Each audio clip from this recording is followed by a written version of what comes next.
Nous voici déjà au 4e jour de notre expérience arctique en Norvège. Arrivés hier à Narvik, nous avons pu prendre ce matin à l'hôtel un petit déjeuner copieux aux couleurs locales.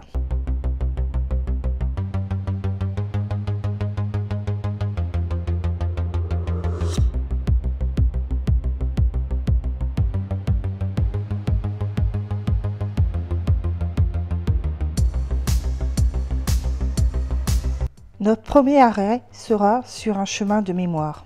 Nous y découvrirons une stèle commémorative au bord d'un large fjord.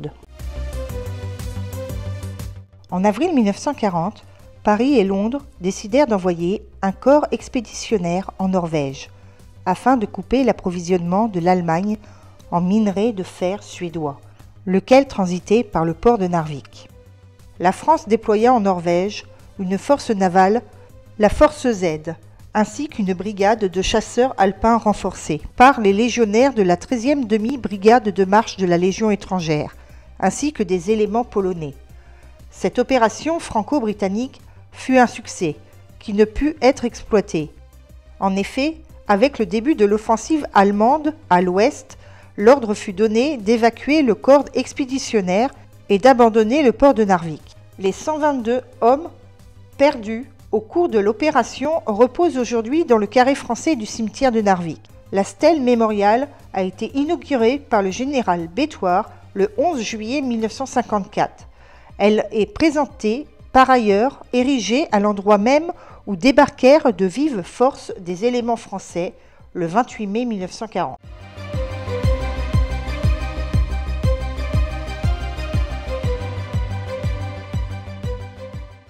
La bataille de Narvik se déroula en 2 temps.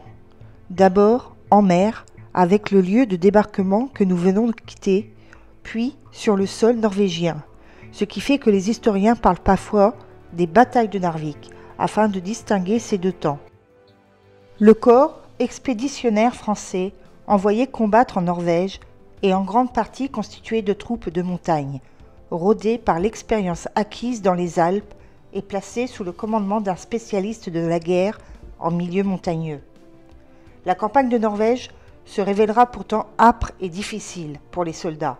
En effet, la ville de Narvik est encadrée de montagnes, le terrain est extrêmement difficile, très accidenté. Entre avril et mai, mois de la bataille, le climat arctique est toujours hostile. Les températures sont extrêmement basses. La bataille de Narvik est aussi appelée la bataille oubliée. Pourtant, elle constitue le premier succès allié et la première opération de débarquement de la Seconde Guerre mondiale. Exploit tactique pour le corps expéditionnaire, la bataille de Narvik sera aussi une opération inédite et complexe pour le soutien logistique.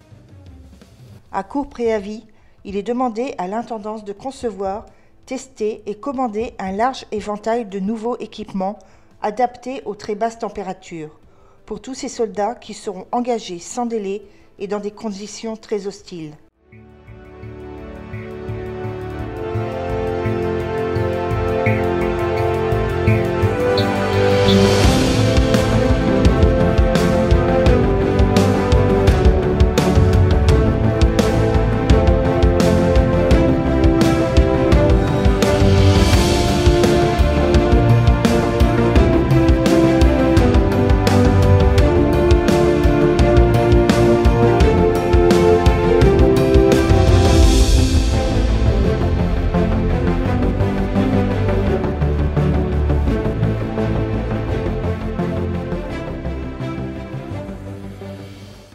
Qui va exploser.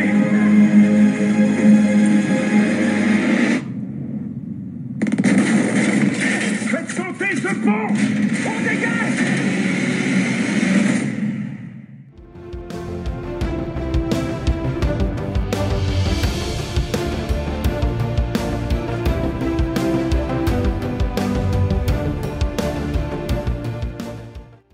Après 62 jours de combats acharnés dans les fjords et les montagnes, la déclaration de capitulation a lieu le 10 juin 1940. 64 navires, 86 avions et 8500 vies sont perdus pendant la campagne de Narvik.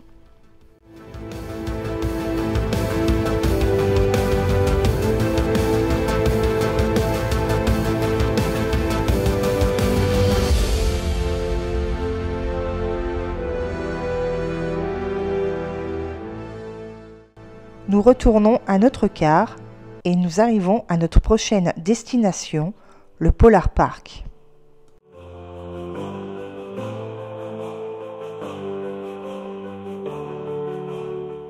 Polar Park est le zoo le plus septentrional d'Europe.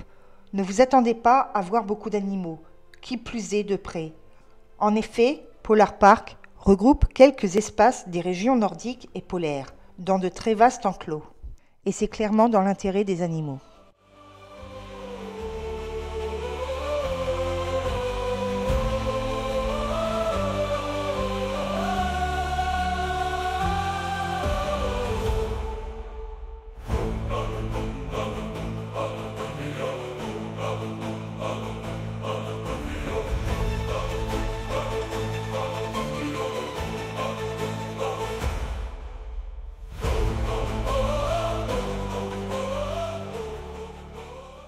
Nous avons beaucoup apprécié ce parc. En plus des animaux que nous avons pu admirer, il offre une magnifique balade dans une ambiance froide et féerique.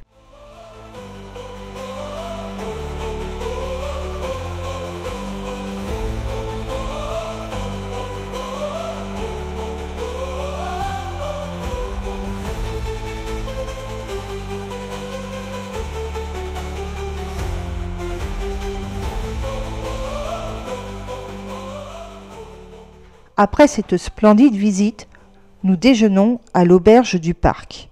Nous y dégustons un hamburger d'élan. La viande d'élan est au menu de nombreuses auberges de montagne et de cafés routiers. La viande d'élan est non seulement savoureuse, mais elle constitue aussi une alternative au bœuf plus durable.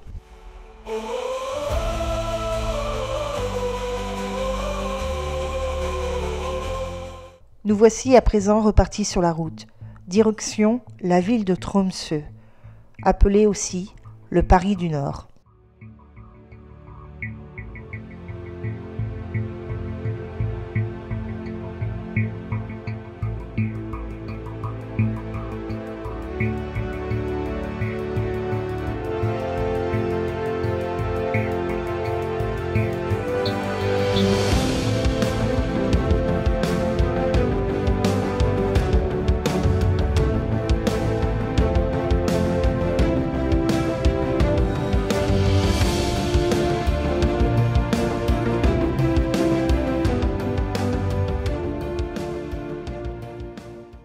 Nous nous arrêtons sur la route afin de profiter d'un magnifique effet miroir sur un fjord.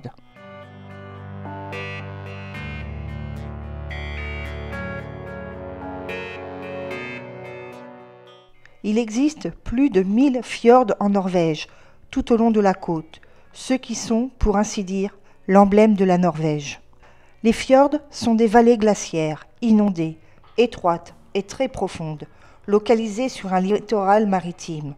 Son eau saumâtre est constituée en surface d'une nappe d'eau douce provenant des torrents et de la fonte des neiges, et plus en profondeur par de l'eau de mer salée.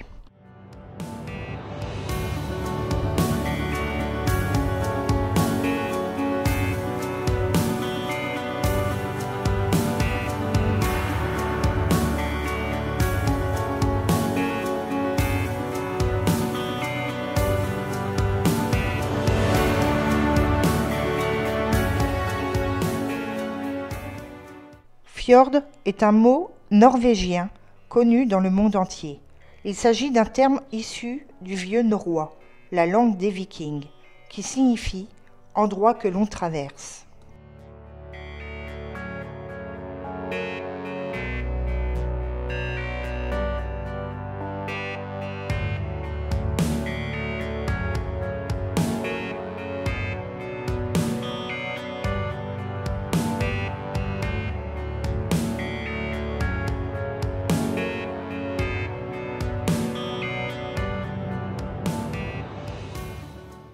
Les fjords sont souvent décrits comme les œuvres d'art de la nature, tant et si bien que l'UNESCO a inscrit les fjords sur sa prestigieuse liste du patrimoine mondial.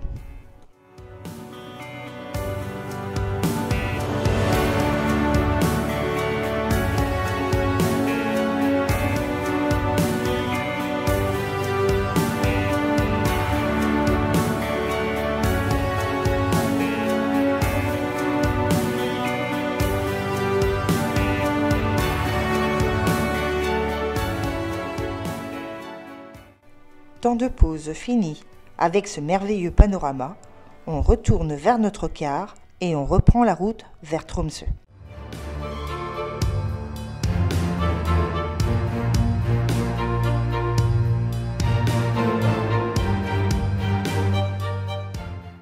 À travers les vitres du car, nous tentons toujours d'apercevoir le roi de la forêt norvégienne, l'élan. Ce sont des animaux imposants, mais ils sont incroyablement doués pour se dissimuler.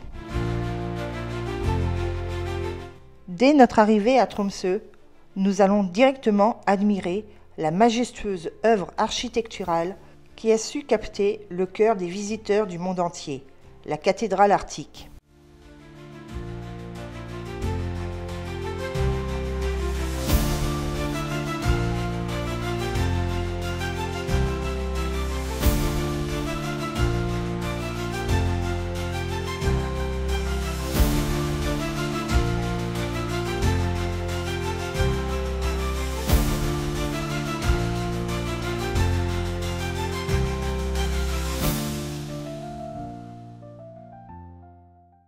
La construction de la cathédrale a débuté en 1964 pour s'achever en 1965.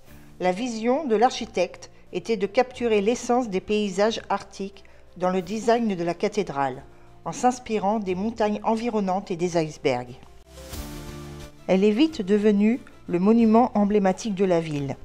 En raison de son emplacement bien visible et de sa couleur blanche, elle est souvent appelée l'Opéra de Norvège, en comparaison au célèbre opéra de Sydney en Australie. Et bien que l'église soit probablement le centre d'intérêt le plus renommé de Tromsø, ce n'est pas, à proprement parler, une cathédrale, mais une église paroissiale.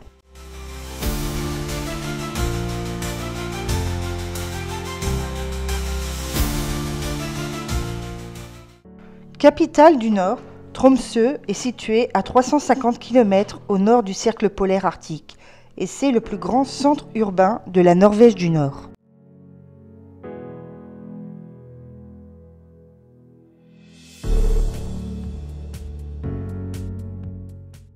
En 1969, un incendie détruisit des maisons traditionnelles en bois du centre-ville.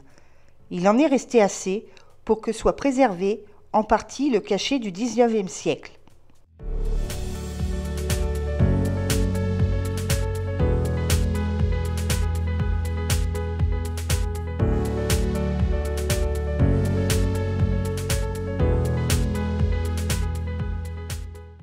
Le vieux port de Tromsø semble conserver tout le charme et la splendeur d'antan, au moment des départs des ambitieuses expéditions dans l'Arctique.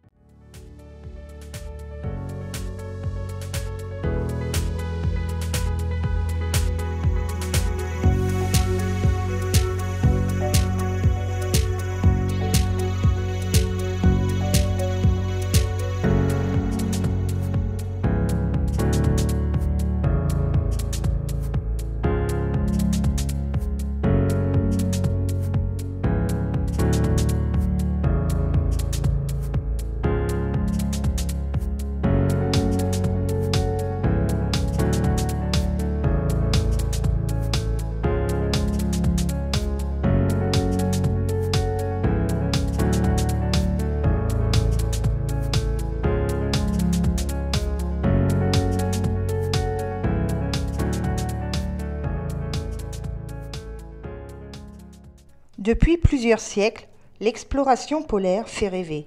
Cependant, atteindre les pôles a toujours été un défi pour les hommes. Aventuriers, navigateurs ou scientifiques voulaient tous conquérir ces territoires vierges de toute activité humaine.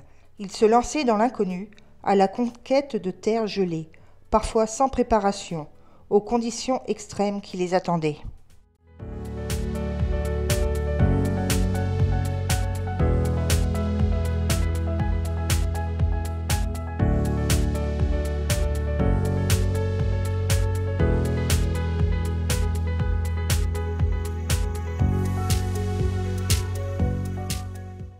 Avant même de pouvoir toucher ces nouvelles terres, il fallait affronter les tempêtes, éviter les icebergs et endurer les longs mois en mer. Les expéditions étaient longues et périlleuses.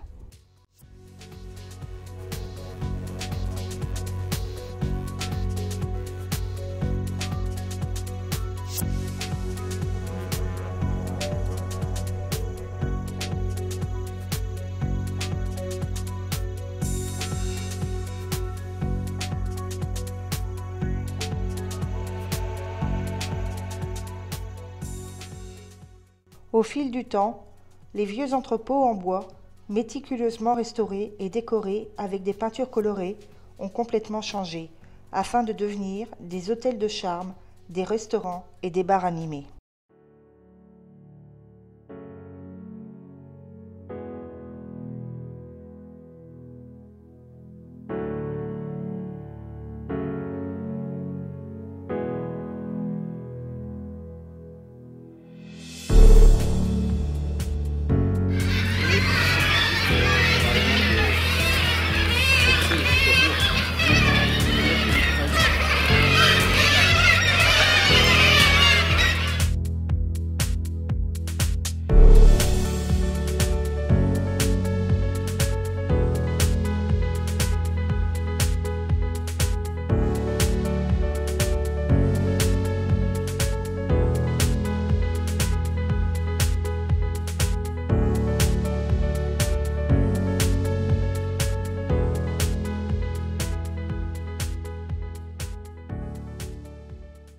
Un petit tour dans les rues et les boutiques avant de rentrer à l'hôtel.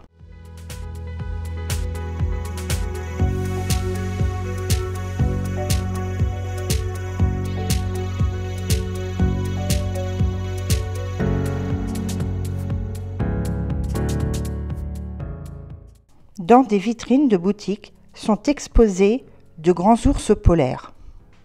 Il y a quelques dizaines d'années, Tromsø était surtout connu comme le départ des expéditions de chasse aux phoques et à l'ours.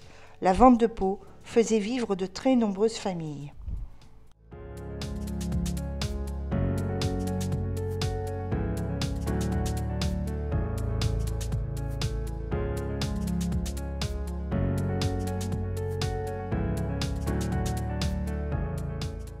Nous avons vu la cathédrale arctique qui en fait n'en était pas une. Et nous voici à présent devant la véritable cathédrale de Tromsø. La cathédrale est située au centre de la ville. Elle est la seule cathédrale édifiée en bois, un exemple peu commun d'architecture néo-gothique de bois. Il s'agit également de la cathédrale protestante la plus nordique du monde.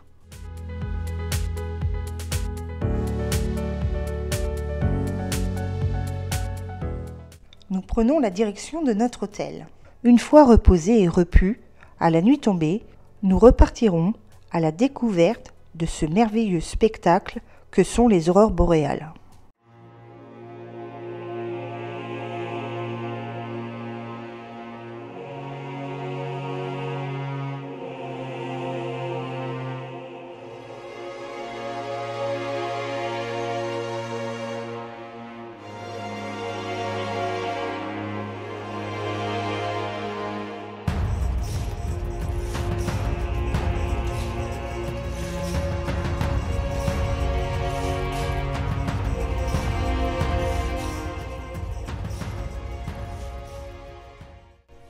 Située dans une zone solaire active, au centre de l'ovale auroral, la ville norvégienne de Tromsø est une destination prisée des chasseurs d'aurores, et ce pour une bonne raison. La ville se trouve à l'intérieur du cercle arctique et les probabilités d'y apercevoir des aurores boréales sont donc parmi les plus élevées.